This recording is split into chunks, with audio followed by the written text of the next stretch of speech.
Et coucou Hibou, aujourd'hui nous allons parler des boucliers balistiques, tactiques, personnels à l'airsoft. Alors, c'est un nom long à mourir, mais c'est pour bien faire la différence entre ce qui existe. Donc ici, attention, on va bien parler de boucliers balistiques et pas de boucliers anti-émeute.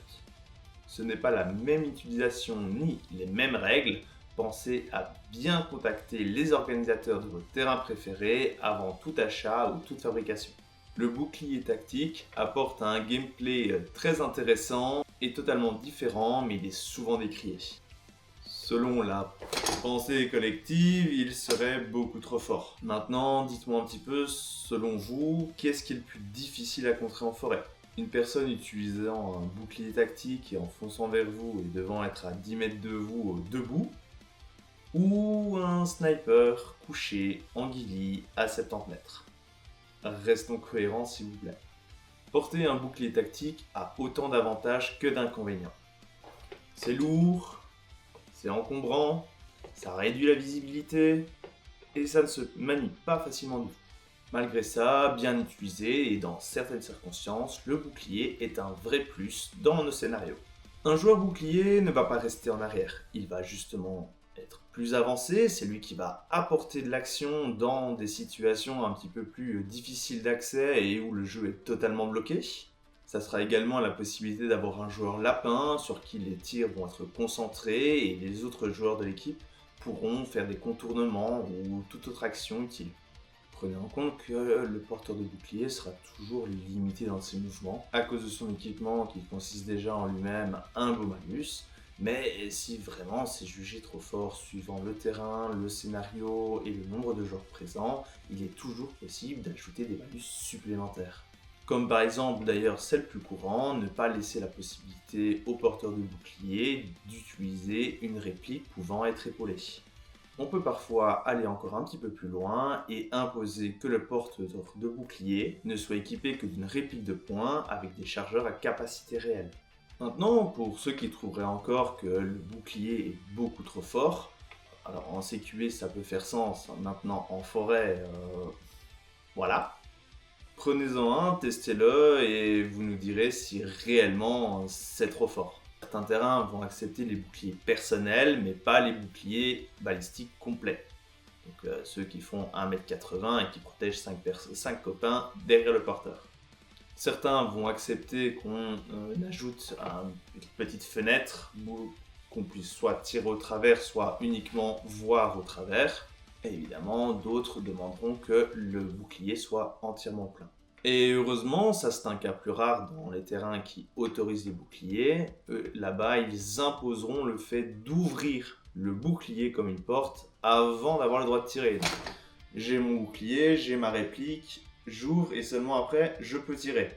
Bon, dans ce cas-là, on va pas se mentir, hein, le bouclier il reste à la maison. Ça n'a pas de sens, c'est injouable. Encore une fois, renseignez-vous bien auprès des organisateurs des terrains sur lesquels vous allez régulièrement. Le modèle que je vais vous présenter aujourd'hui sera normalement celui qui posera le moins de problèmes au niveau des règlements. Mais c'est également celui que je trouve le plus intéressant à travailler. Mon premier conseil sera de ne surtout pas acheter un bouclier tout fait. On en trouve parfois sur AliExpress ou différents sites Airsoft. Mais ça conviendra presque jamais à votre morphologie, vos habitudes de manipulation ou simplement à votre gabarit. En effet, si vous avez une silhouette plutôt étroite, ça sert à rien d'aller prendre un bouclier de 70 cm de large. Vous passerez moins facilement dans les endroits un petit peu étroits et forcément il sera plus lourd pour rien. Et un bouclier déjà tout fait ne prendra pas non plus en considération vos éventuels problèmes physiques. Prenez le temps de prendre simplement des boîtes en carton, des feuilles en carton, n'importe quoi. On en trouve absolument n'importe où, ça ne coûte pas très cher. Vous pouvez même aller sonner chez vos voisins quand ils ont reçu un colis pour récupérer le colis. C'est très facile à travailler et c'est léger. Mon deuxième conseil est de ne jamais mettre quelque chose de non balistique devant quelque chose de balistique. J'entends par là que faire ça, c'est vraiment bizarre. Et que faire ça, c'est un petit peu plus intelligent. C'est du bon sens, prenez ça en considération lorsque vous allez le fabriquer et réfléchissez donc bien à vos prises de visée. D'ailleurs, pour vous aider au niveau des différents matériaux et de savoir un petit peu comment s'y prendre dans la réalisation de ce type de bouclier, une vidéo arrivera prochainement sur la chaîne avec l'exemple qu'il y a derrière moi. Après tout ça, passons maintenant aux manipulations. Le maintien sera propre à chacun, mais je vais vous proposer quelques exemples au ralenti pour vous donner une idée des possibilités. Ici, en milieu zone détente. On passe en zone à risque.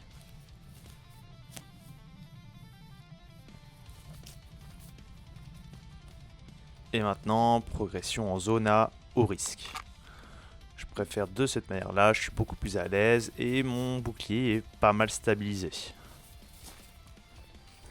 Ici, un peu plus compliqué à utiliser et mettre en place. J'ai d'ailleurs encore du mal à le faire convenablement, ça sera plutôt utilisé lorsqu'on se fait tirer dessus et qu'on a pour objectif de jouer les lapins et de mettre la pression sur l'adversaire. Voir quelqu'un charger sur nous, c'est toujours impressionnant. Imaginez quelqu'un dans cette configuration en train de vous charger et de vous tirer dessus. Vous aurez vite fait de partir en courant. Dans le cas où je devrais aller tout droit, mais que j'entends du bruit ou qu'on me signale des joueurs sur le côté, je tiendrai plutôt comme ça.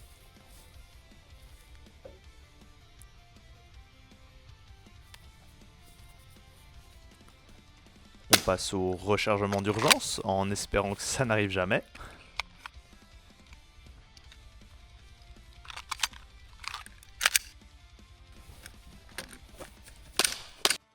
Et finalement, on couple le tout et on travaille. Inutile de foncer comme des fous à l'entraînement, mettez plutôt l'accent sur votre gestuelle dans un premier temps, quitte à avancer très lentement le temps d'acquérir les bases. Bon, désolé pour le son, ça valait bien la peine de faire des gongs en métal, mais aujourd'hui, il y avait énormément de passages d'avions et d'hélicoptères.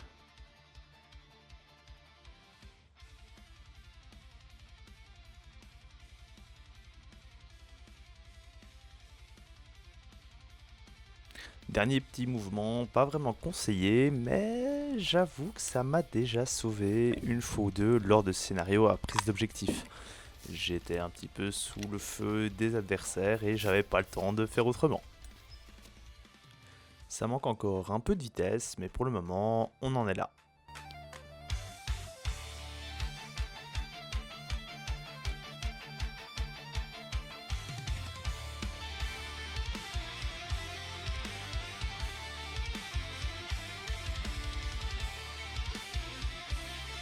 Et pour finir cette vidéo, je vais vous présenter deux situations pas du tout adaptées à l'airsoft, mais qu'on voit un peu partout. Et je vais évidemment vous proposer mes solutions. Au niveau des couverts, quelque chose que je remarque quand même assez régulièrement et que je n'ai toujours pas vraiment compris pourquoi faire comme ça, c'est on arrive, on est droitier, on est là, on décale avec le bouclier. Le problème de décaler avec le bouclier, c'est qu'on est tellement focalisé sur son bouclier, sur sa réplique et sur la personne qu'on doit viser, qu'on ne fait pas spécialement toujours attention à son corps. Et pourquoi venir offrir plus de surface de tir et plus de visibilité à votre adversaire, alors qu'il suffit tout simplement de laisser son bouclier sur le côté et de ne laisser dépasser que la réplique et son œil. Par contre, là où je trouve que ça ferait un petit peu plus sens, c'est pour une personne qui a du mal encore à changer de main gauche, main droite, et qui va devoir venir décaler de l'autre côté. Voilà, ici je suis droitier et je dois décaler sur ma gauche et je ne suis pas encore très habitué, je ne parviens pas à changer de main. Donc là, venir protéger tout son côté gauche pour pouvoir un peu plus se décaler et venir tirer avec sa main forte, là pourquoi pas. Un autre mystère non résolu que je vois encore vraiment partout en fait, c'est on a un couvert devant nous, on se protège avec le bouclier, on travaille, on a fini. Qu'est-ce qu'il faut faire? La menace, elle peut arriver de partout, donc on regarde autour de nous et on voit ça. S'il vous plaît, vous avez un couvert devant vous et un bouclier. C'est ça que je veux voir. Si je pointe ma réplique dans cette direction, c'est que dans cette direction, éventuellement, je peux me faire tirer dessus. Donc, je dois être protégé dans cette direction. Et alors, l'aller-retour, non, on continue. Sinon, je m'expose pendant que je me retourne de l'autre côté. Là, je suis exposé à chaque fois. Non, j'ai un couvert, je viens me coller au couvert, Et là, je fais mes petits tours pour vérifier autour de moi. Là, je suis protégé. Et voilà, ce sera tout pour cette première vidéo sur les boucliers personnels à l'airsoft. Si jamais c'est demandé, j'envisagerai possiblement de faire un bouclier spécifique pour jouer en binôme, voire en trio.